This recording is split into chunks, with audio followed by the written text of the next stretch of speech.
Hello, welcome to another episode of the Access Vikings podcast. My name is Andrew Krammer, joined by Ben Goessling and Emily Leiker at the Star Tribune headquarters in downtown Minneapolis, where we're here to talk about the Vikings moving on and addressing the situation, the top of the priority list, re-signing Kevin O'Connell to a contract extension. We'll also get into the NFL playoffs, namely the NFC North's 0-4 in those, and we'll also talk about the hiring of Ben Johnson in Chicago, what that could mean for Brian Flores, who also interviewed in Chicago. But Ben, let's start with the number one topic here. The Vikings lock up Kevin O'Connell. There's much discussion about this, much talk leading up to whether or not they wanted to keep him, his name in the trade rumors getting thrown out there. What can you say about kind of what led up to this and why this move happened so quickly? Yeah, I mean, there was lots of discussion in the last couple of weeks, especially when that report breaks the day of the Lions game about, is there tension in the relationship? Yeah. Is Kevin O'Connell going to get traded? I mean, there's certainly, I think, tension is a strong word. I think there was uncertainty. I don't think the fact that they didn't talk about a contract extension before last season necessarily sat well with everybody. I think Kevin O'Connell was kind of wondering, okay, when is this going to get done? What does it mean that we're not doing it yet? And there is absolutely interest. There was interest from around the league in him. People know the contract. They knew he was up after 2025. If he had not signed a deal, he would have had opportunities to go elsewhere. I don't think that part of things is wrong based on what I've heard. I think that's very much true. But the Wilfs said in December they wanted to get this done after the season, and they didn't waste much time. I mean, the deal got done, as I understand it, over the weekend. They announced it on Tuesday. But part of that was they wanted to wait until after the divisional playoffs and after the presidential inauguration, so you're not just kind of getting caught in that news cycle. I mean, a lot of this stuff of when the public finds out about it does not necessarily mean it's when it got done. Shockingly, the first thing they do is not to just blast it out to the public all of the time. So it got done a few days ago, and when you look at how quickly that gets done, season ends Monday night, deal is done Saturday, Sunday. Kevin O'Connell even said, I think in his season-ending press conference on Thursday, they'd already had conversations about kind of level setting and starting to work on contract negotiations. So he wanted to be here. The Wilfs wanted him. It didn't seem like it was going to take terribly long if everybody could get in a room and talk.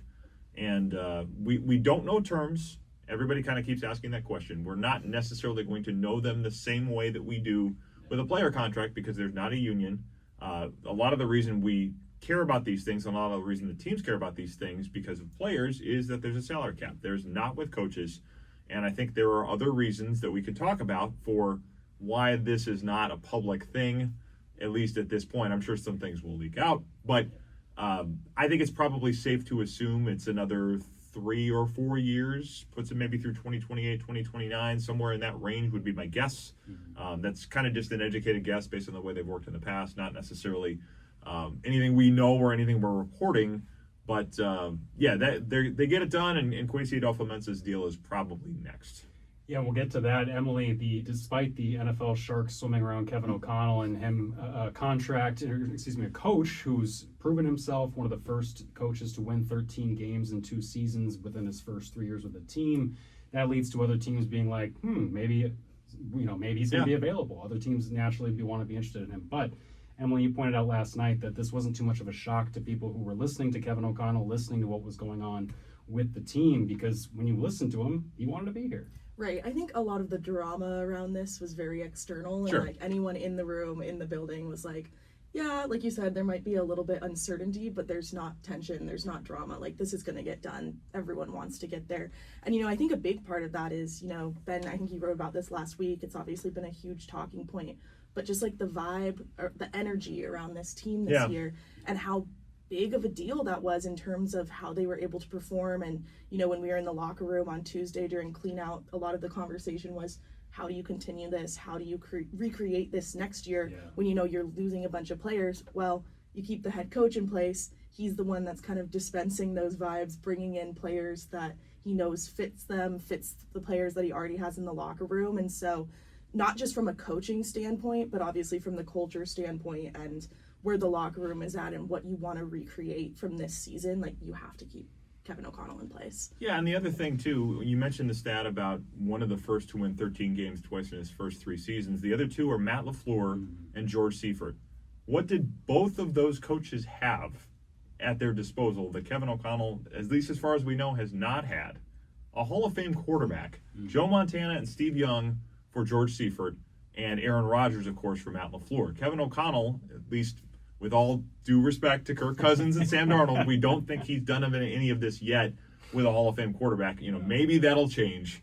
Maybe Sam Darnold will end up in the Hall of Fame. Kirk Cousins certainly belongs in the Business Hall of Fame, but maybe not the Pro Football Hall of Fame. Maybe J.J. McCarthy will be that. But as far as we know, he has not done this with that level of an advantage at the quarterback position, not to mention Jerry Rice, Roger Craig, etc. I mean, George Seifert inherited a team that had won 3 Super Bowls in the last 7 or 8 years. So Kevin O'Connell did not. Kevin O'Connell did not. That is correct. So it is, I think, one of those things that becomes, teams around the league looked at that too and said, hey, he's winning this much without the quarterback position being solved. That played in his favor as well. I'm sure he came out of this compensation-wise doing very nicely. Everybody kind of mentions the rumors about Ben Johnson's contract and how much he got from the Bears. This got done, as I understand it, before Ben Johnson's did. So how much of that was playing into that mix? I don't think O'Connell said, hey, this is done, give me more than that. I'm sure they knew. I'm sure there was discussion of what everybody was getting, but we don't know if it's pegged off of that. I think it's safe to say that the number is probably, I would think, in the 8 figures. Remind me again who Kevin O'Connell's agent is. Trace Armstrong. A guy who's very tight with the Bears front office and Bears management. Represents Ryan Poles, in fact. So he probably know. He would know. He would know where he's going to line up those clients, and I would imagine Kevin O'Connell saying, whatever I'm going to get, it has to be above. And again, I'm obviously assuming, have to be above what a new coach is going to be getting, even the most coveted coach in Ben Johnson, who we'll talk about here. But let's talk about the next set of contract talks, with the Vikings. You mentioned the GM. Kwesi's been here just as long. They come in 2022 together. They come in on 4-year deals together. Do you get the sense, or as they begin talks that you mentioned with Kwesi, or do you get the sense that they're going to align the same way moving forward? Well, I think that's a lot of the question here going forward. I do wonder, the last time they did this, the last time they did a deal for a head coach and a GM, Rick Spielman and Mike Zimmer, I think in summer of 2020 was the last time they did one of these, if I recall. They announced how long the deals were going to be. It basically went through the 2023 season for each of those two guys.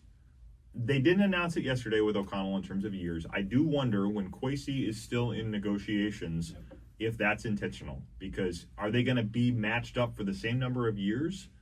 I don't know. I wouldn't be surprised if they don't. Let's just kind of call it what it is. O'Connell had a market based on what everybody sees what he's doing with quarterbacks. Would Kwesi have the same market outside of Minnesota? I'm not sure that he would. And a lot of that is O'Connell comes from this world where networking is everything. He has an agent that has been very successful in getting his clients hired. I think ESPN just wrote about this, all of the agent kingmaker stuff. Trace Armstrong is very prominently featured in that story at ESPN.com, certainly about the Bears search for people as well. So networking matters, branding matters. All of this stuff goes into creating leverage in these types of negotiations. And success matters. Kwesi's drafts to this point probably don't set him up quite as well for that. It's possible he'll be on the same time frame, but I think one of the reasons we don't know O'Connell's time frame yet is possibly because they don't want to make it a public point of discussion. I'm sure each one of them will know how far they're going to be mapped out, how long their contracts are, but this public narrative of who's got the longer deal, or even us being able to ask, okay, well, it's, this deal's up in a year, and then this question of when are you going to do the next set of negotiations? Again, I'm sure this stuff will leak out, but part of the reason I think they're keeping it quieter for now is this negotiation that Kwesi still has to do, and it's still going to be done in the next few days here, few weeks, whatever it is. That multi-prefix is an easy one to hide behind, right? Because multi is 2 years, multi is 10 years, multi is 8 years. Like, that's a whole array of numbers that you can put in there. So, yeah, I think you're right that there's the potential that there's kind of differing timelines there. What do you guys think of the job Kwesi's done so far? Because Kevin's job kind of speaks for itself when we talk about the quarterbacks. Certainly, Ben, you mentioned that Kwesi's resume is a reason why you might not just slap on whatever term that Kevin got. So, Yeah. you know what, Kwesi, you deserve the same. The draft stuff's been one thing. Free agency's been a totally different story for them. Hit a bunch of home runs last year. He's going to have to prove it all again this year with free agency and the draft, considering the amount of holes that they've got. But what do you both... And the lack of draft picks. Yeah, that too. What do you both think just about the job that he's done so far? Well, I mean, the success in free agency last year should not be understated. I mean, Andrew Van Ginkel, Jonathan Grenard, Sam Darnold, kind of buried the lead there probably. Yeah. Aaron Jones, Blake Cashman, Stephon Gilmore in August. Bit players like Jihad Ward, Kamo Grugier-Hill. Yeah. A lot of guys that made a lot of contributions from that free agent class were a major reason why this team was competitive when a lot of people did not think it would be. And he deserves, I think, a fair amount of credit for that. I think the question there that lingers, especially on the defensive signings, is how much of that is Brian Flores saying, this is who I want, and then it's a matter of, okay, well, let's go get that guy. And I think there's more to it than that. There's going to be more discussion between the scouting staff and the coaching staff than just Brian Flores saying, here's my menu, go, get the pieces I want, get the ingredients for the meal that I want, and then I'm going to make the meal, to use the Bill Parcells metaphor from long ago. We don't know that. We don't know exactly how much Kwesi is just kind of taking direction from the coaching staff. And there's probably benefit to that, too, of saying, hey, let's have a relationship that works, and if it's coaches driving the bus, that's fine. But it does make it a little more difficult to say whose hand was in all of these things. I mean, people talk a lot about, I don't care where a good idea comes from. When you're negotiating, it does help to be able to say that good idea came from me, and this is the reason you should pay me X number of dollars for X number of years to keep me around. So that is the catch in all of that collaborative thinking, is sooner or later somebody's sitting in a negotiation by themselves, and you have to be able to have some pelts on the wall. Yeah, go ahead.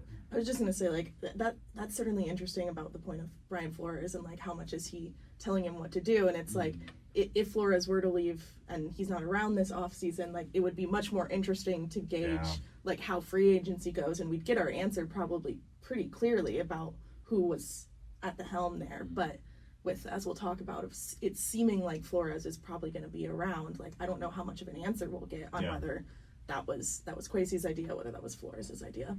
Yeah, it's interesting to look at his resume, Kwesi's, and see that his best additions have probably been the acquisition of TJ Hawkinson, which was with a draft pick, just not in the draft. Right. Guys like Harrison Phillips, who I believe was a free agent addition before Brian Flores came about. Jordan Addison in the first round, who Kevin O'Connell was seen stumping for in the draft room when they took him that night. Kwesi's got it because of his lack of football background and because of him being so open coming in here and talking about, I need to delegate and rely on the people closest to me, Demetrius Washington, Ryan Grigson, some of the top assistant GMs that they've got here too have played big roles, but that's all going to come, the failures and the successes are all going to end up piling up toward him, and he's going to get to claim them or not. With Brian Flores, it is interesting. We should shift and talk about kind of his future, what these other coaching hires mean for him. We knew the Bears, the Jets, and the Jaguars were the three teams, and I think if you combine those three and made a team called the Jares, I don't think they'd succeed too often anyway. But that team combined would have like 8 wins, 10 wins. In terms of you just take all of the games they won against, and some of them were probably against each other. The Bears and Jaguars played each other this year. The quarterbacks would be Aaron Rodgers, Trevor Lawrence, and Caleb Williams, which currently is not great. But Ben Johnson wants Ben Johnson wants to try and turn Caleb Williams into something special. We can get into that higher, but first from the Vikings angle, does this mean that Brian Flores is more likely to stay, or did you think that Bears possibility wasn't much of one? Well, I don't know how much of a possibility it was. I mean, the question with Brian Flores was going to be the quarterback. Is he going to develop a young quarterback effectively? And the first name that comes up in that conversation is Tua Tagovailoa, who did not shy away from making his thoughts on this fairly public last August. So whether or not that's fair, and certainly you talk to people with the Vikings, they say that's overblown, that's not how he is. Whether it was how he was at the time is a different conversation, but he's owned up to it. He has owned up to it, and he's talked a lot. I mean, when he and I talked a couple weeks ago, he was pretty honest about the ways in which he's changed. It certainly has an interest in kind of correcting the record, or at least as he sees it in that conversation. But somebody has to sit down and say, this is the guy we want to develop our next quarterback. So it does route things towards offensive coaches anyway. I mean, Ben Johnson was going to be the hot candidate here, and the Bears, who had the number 1 pick in the draft last year, would have a lot of interest in getting the hot candidate to develop a quarterback. That was always going to be the question Brian Flores had to answer, and I think that made it a bit of a tough sell in that particular job. But if he came in and said, this is my plan, I've been around Tom Brady, I've been around Kevin O'Connell, I've learned from my time with Tua Tagovailoa, maybe there was a way to sell that. I just wonder if the Bears said, hey, we can't, we've got a general manager in his second hiring cycle already, and we need to have this one go right with the number 1 pick, with the GM who's going to be the next one to pay for it if this doesn't work. So I think Ben Johnson made some sense for them. It leaves Jacksonville as the only opening, at least that we know of the ones that he's interviewed for. That job, I would think, is tread lightly. I mean, proceed with caution in terms of Trent Baalke seems to keep that job. A lot of people, we saw Liam Cohen back out of that job today, saying I'd rather stay in Tampa Bay than go there. He could still be in the mix for that job. I think that would be one where he'd probably say, I gotta think about this one pretty closely. Then you've got the Raiders, and you've got the Cowboys. I can't see it being the Cowboys. Raiders, he has the Brady connection, but again, there's no quarterback there. Is that a job that you want? I do wonder if the fit for him long term, maybe if Mike Tomlin is gone at some point in Pittsburgh, maybe that's an option.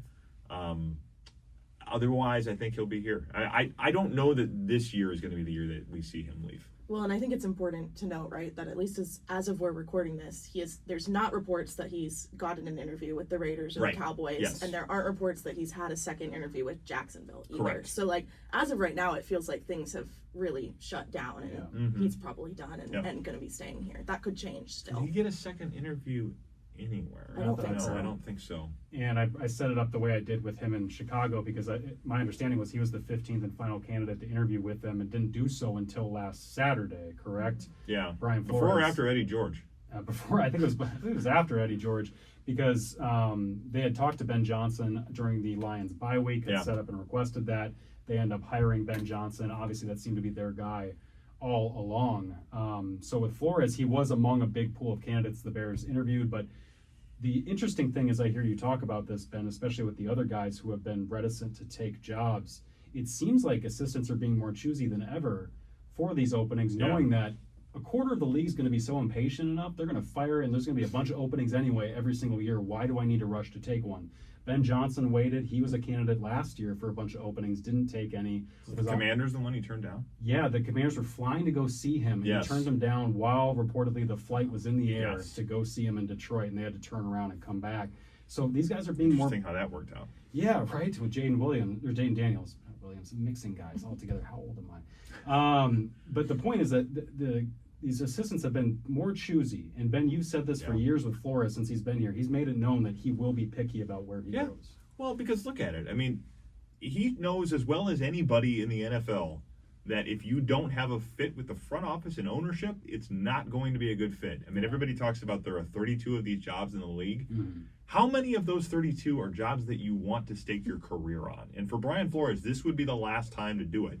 The other thing he brings up all the time when he talks about this, and I've had a number of conversations with him about it, is his family.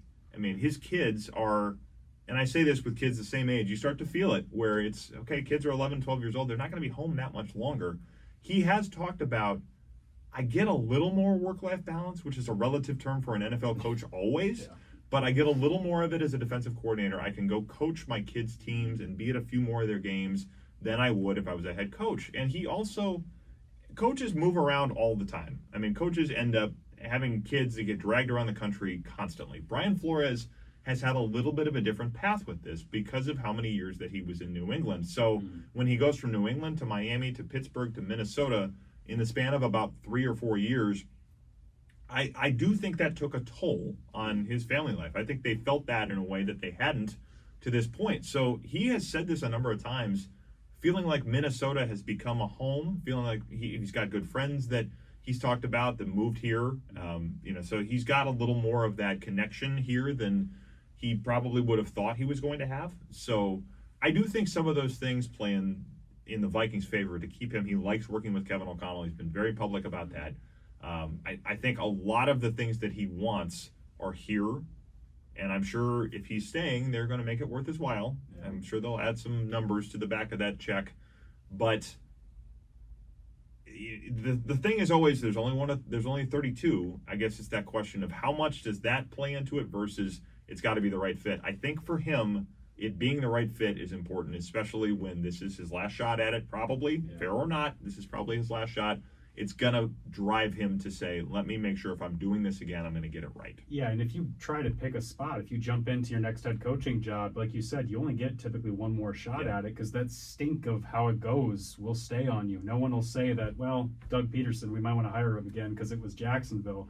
No, he's now a loser in his third year, gets kicked out. And he's got a Super Bowl ring. And that Super Bowl from 7 years ago now, wow, is totally in the rearview mirror. No one is going to give him credit for that now, considering how it went for 3 years in Jacksonville. So these guys do not get the benefit of the doubt of, well, it was bad ownership, let's give him another shot. Because there's always going to be another Bobby Slowick, Ben Johnson, another up-and-coming youngster trying to be the next Sean McVay type. So and an agent that's trying to make that up-and-coming youngster the next thing. Yeah, doing all the politicking behind the scenes that we see so many do. Let's talk about before we get to the NFC North's no-show in the NFL playoffs here, let's talk about Ben Johnson and the Bears. How much do the Vikings have to worry, you think, with him going over there, staying in the division, bringing that system over to a team that is pretty talented top to bottom? Yeah, I mean, it's going to be interesting because I think Ben Johnson has done a lot of good things in Detroit, and he'll probably bring a lot of those to Chicago. How does he play with Caleb Williams? Is Caleb Williams the type of quarterback that matches there? And then what kind of effect does that have on the Lions? I mean, the brain drain thing, I think, is going to be very interesting to watch with them. Yeah, I honestly think it's going to be more interesting on the Lions side next year and like who they bring in and what that looks like, because I do think it's going to take another season or two for the Bears to kind of get there with him and with Caleb and how he fits in that scheme. So I'm more fascinated by like who does Dan Campbell bring in to be the OC? How does that look with what they have and the pieces they have there that have obviously been so successful or were so successful with Ben Johnson that has now kind of been taken away from them. Yeah, I mean, I even wonder, and this is kind of me throwing things at a wall here, but people that have coached Jared Goff in the past, Wes Phillips has coached Jared Goff in the past. If the Lions had a play calling opportunity, Wes Phillips in theory could leave for that. The Vikings cannot block him from leaving if there's a play calling job somewhere else. So don't know that that's going to happen, but you just start to think about, okay, who has coached him? And there's going to be other people. Thomas Brown probably is another name to watch there. He had been in LA previously before he went to Chicago, but you start thinking about some of those connections, and it could very well be somebody on the Lions staff that stays. But all of that stuff, when you have Chicago possibly taking from Detroit taking from other places, Minnesota coaches being interviewed other places, it's going to be really interesting to watch because the ripple effects of this I don't think are done. Yeah, it will be fascinating on the Detroit front because, as you guys mentioned, Dan Campbell is not – he's an offensive guy, but he is not the brains of the operation play caller. He's not the guy who's known for his X's and O's acumen as much as he is just the culture and kind of passion that he brings leading men. And I think with this – I think they're going to lose Aaron Glenn potentially, too, to the Jets. Sounds like it. Yeah. So if he goes to the Jets, they're going to have to replace their defensive coordinator as well, and that is obviously not Dan Campbell's purview. So – will be fascinating to see how that affects Detroit, how quickly Chicago can get its act together, considering that the clock is also ticking on Ryan Poles there as GM. Wow, so the Vikings lose to the Rams, the Lions lose to Jaden Daniels, not Jaden Williams, and the Commanders, and the Packers obviously lose to the Eagles. Emily, was this division just a farce the entire time? I don't know that it was a farce, but it is certainly interesting to see how the regular season went and then see how those 3 games went and just how different. I mean, like watching that second half of the Lions game was just like, what's happened here? Like completely fell apart, just did not look like themselves.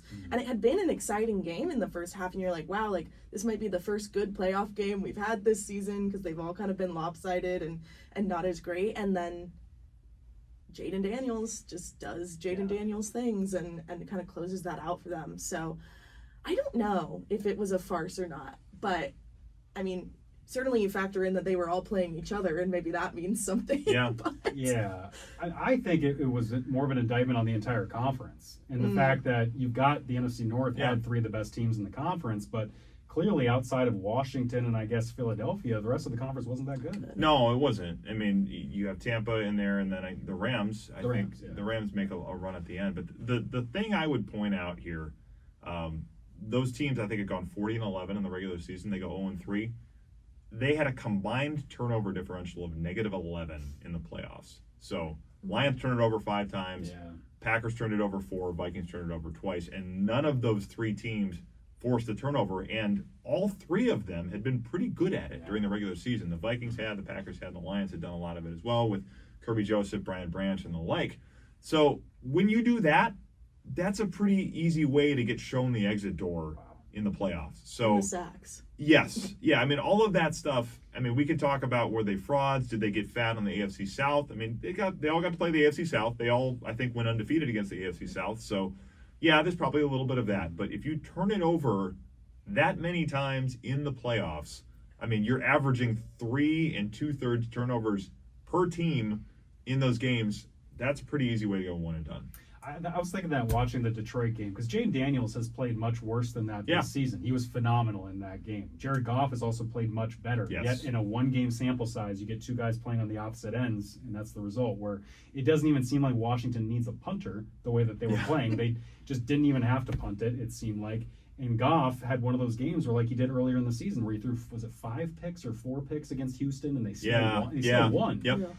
That's how good Detroit was, but obviously in the playoffs, the margin's that much thinner, and they couldn't overcome those turnovers. That's a great point. I didn't know those statistics about the turnover margins for the division, because you're not going to win any games like that. No, it was kind of surprising to watch the Lions go out that way, because I think we all saw the Lions the week before, and it's like, man, oh man, this looks like the best team in the NFC. This may be the year where they finally break through, maybe even win the Super Bowl, but no easier way to go one and done than to say, okay, high-powered offense, here are free possessions, or sometimes even direct touchdowns. I think the Commanders had a return for a touchdown in that game.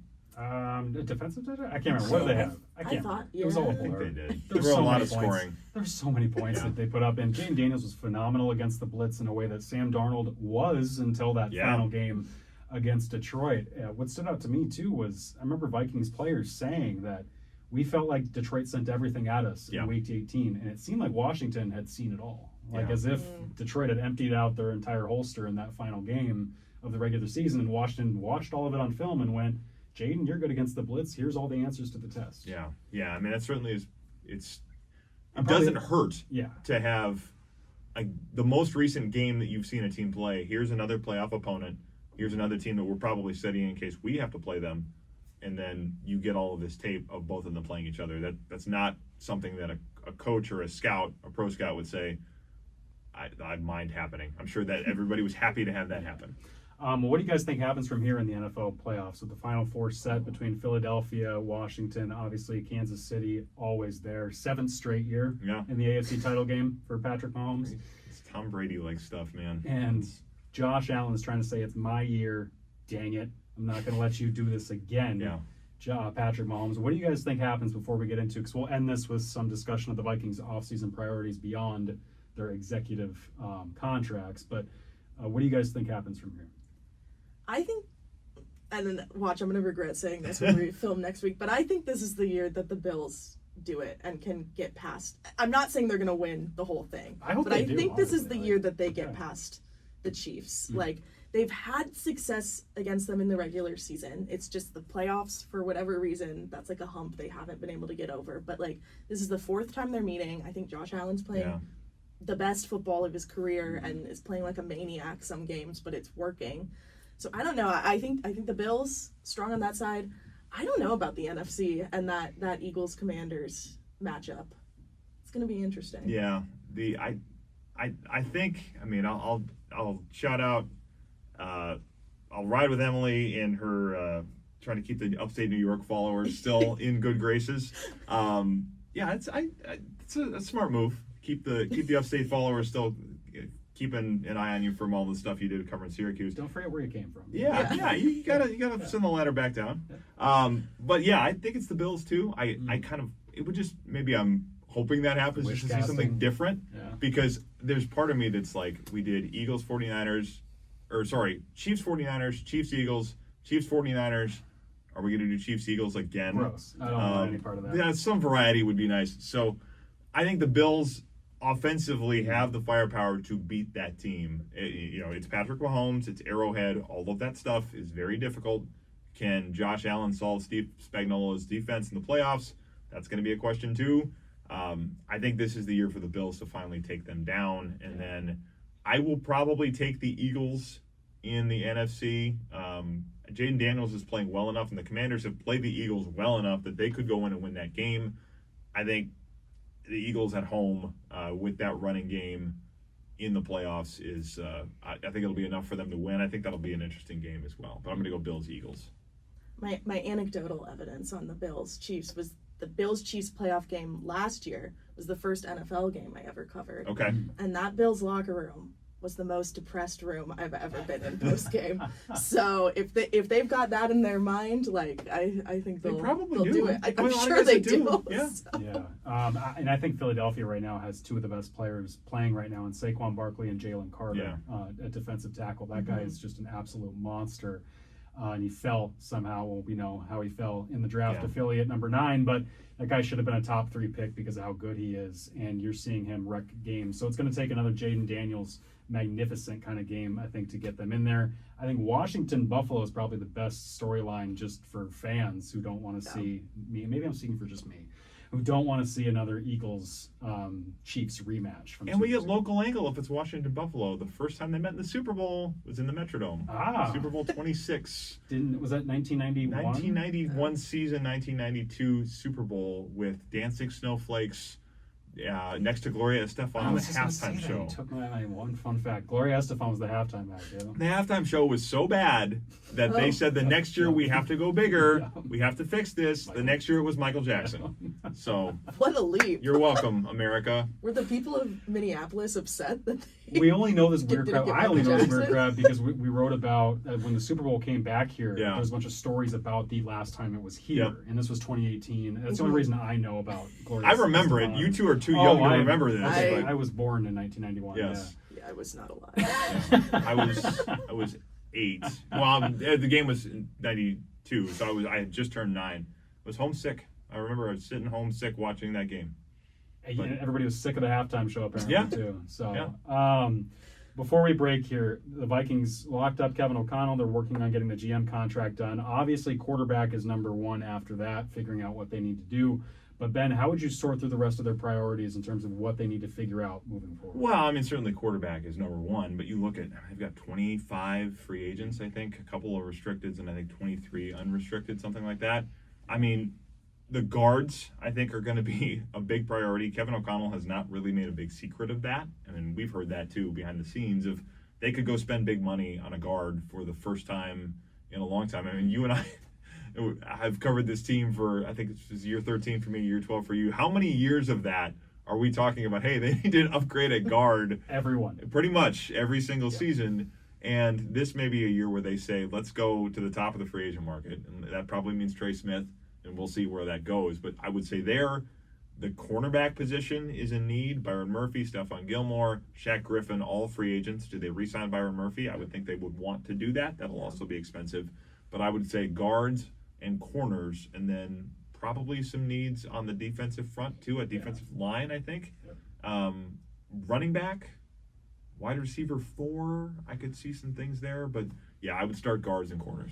Yeah, the Vikings' top positions in terms of most snaps that are going to be free agents, obviously 100% at quarterback, 99% of them at corner. Only Dwight McLeather's 19 snaps are returning currently. Running back, 85% of those snaps with Aaron Jones and Cam Akers, currently free agents. And defensive tackle, 52% of those snaps with Jerry Tillery and Jonathan Bullard set to hit the open market if they don't come back. So either way, the Vikings have an opportunity to bring back a lot of their guys or kind of remake themselves there. You wrote about the running back situation too. I mean, how much of that do you feel like is a priority? Yeah, I feel like the running back will position will kind of depend a little bit on what they do at offensive line first and how much money they're spending there. I do think, obviously, there's things to consider with Aaron Jones is 30 years old. Like, he's not going to be a long-term solution for them. He says he wants to come back. He wants to come back, and I think he could maybe on, like, a shorter contract. But, like, if they're trying to look down the line and where, like, investment's best, like, he's not, like, 35-year-old running backs you don't really hear about. I guess there's that one guy down in Baltimore that's a little bit older and doing some good things. But we saw one, or they tried to keep going until he was 35. Adrian. And then Cam Akers obviously has the Achilles injuries in his past, and he was a free agent here before, and they chose not to sign him. So I think I would be a little surprised if they went back this year and decided to sign him. I guess it's not out of the realm of possibility. And they can always trade for him. Right, and they can always trade for him again. That draft pick they keep trading for him eventually is going to get spent, though. It's become a real player. Is it 2026? I think it was a conditional 25 or 26? I can't remember. So maybe there's one more time that they can do it. So I think running back falls definitely behind offensive line, and I think like the secondary as a whole is above that, obviously with the cornerbacks being the priority over the safeties. But there's probably some questions at safety there, a lot of questions at safety. Yep. Bynum's a free agent. Harrison Smith. I mean, is this the end for Harry? Is this the last dance, as it were, for Cam Bynum? I mean, there's a lot of those things to figure out too. Are we really, in fact, all in this together? The only thing the Vikings have pretty much locked up is everybody who was on special teams last year. Their primary special teamers were guys like Theo Jackson, who's a restricted free agent, whom we all expect them to keep in some form or fashion. They could even do a full new deal, multi-year deal with him like they did with Blake Brandel last year, when they believed in him and he was a restricted free agent, but they wanted to give him some more money and keep him locked up longer term. Didn't quite work out this year, but he is under contract. With Theo, he was the top special teamer. Then they've got Brian Asamoah, they've got Jay Ward. Camus Grugier-Hill is the only free agent among their top special teamers from last year. You do wonder if they're going to move on from guys like C.J. Ham, Garrett Bradbury. There's some veterans who have been around a while that you do wonder if it's kind of time for them to look elsewhere. But you mentioned the guards. Garrett's one that we'll talk about probably all summer, or all offseason, just because of the fact that he's been the constant in an interior line that keeps getting pinpointed as a problem. Yes, he has. And the question, I think, with him is, do you move on from him because he has a lot of those same shortcomings? He's just not going to be able to handle big defensive tackles. We've seen that for years. And that's not going to change a whole lot at this point. But he is a guy with a lot of experience. He's, his intelligence is lauded in that locker room, and we talked to him enough. He's a smart guy. How much does that help if it's J.J. McCarthy and you want an experienced center helping you set protections? I mean, that would be, I think, the reason that they may say, let's keep him. But a lot of those questions, you're right. I mean, he has been a constant in that group, and the same issue comes up every single year. So do they say, let's move on? Is Michael Juergens ready to be that center? Do you want to do rookie center or, first-year starter at center, first-year starter at quarterback, if in fact it's J.J. McCarthy? That is going to be an interesting question to watch too. Yeah, the veteran center is always somebody who helps the younger quarterbacks, more inexperienced guys. Certainly helped Darnold, did as much as he could against blitzes. So it'll be fascinating to see what they do, because there's a lot of roster questions beyond the top-tier stuff that they'll wrap up here soon. Good news for Vikings fans, it might seem like Brian Flores is sticking around. We'll see if we're good at picking games and if it's going to be Bills, Eagles, or if it's going to be Chiefs, Eagles. We may be wish casting them, like we all assume. Yeah, we probably are. It'll probably be Chiefs, Eagles. So sorry. Anyway, we'll try to feign excitement if we have to talk about that one for a couple weeks. I will. It'll be fun either way. Yeah, we'll get there. It will. Yeah, and the league would love it too, because you get the Kelseys, you get Taylor Swift. Kendrick Lamar should be fun. Yeah. Oh my gosh, that will be. It'll be a blast. So, but this has been a blast. Thank you guys for doing this. Thank you all for checking this out on YouTube. We are on YouTube now. We'll be there every week, breaking things down through the NFL playoffs and then semi-regularly through the offseason. But obviously at the Combine, along with free agency, owners meetings, all the places that the action is happening, we will be here at StarTribune.com. So thank you guys for checking this out. Download our podcast wherever you get it. Don't forget to subscribe, rate, review, and maybe pick up a newspaper.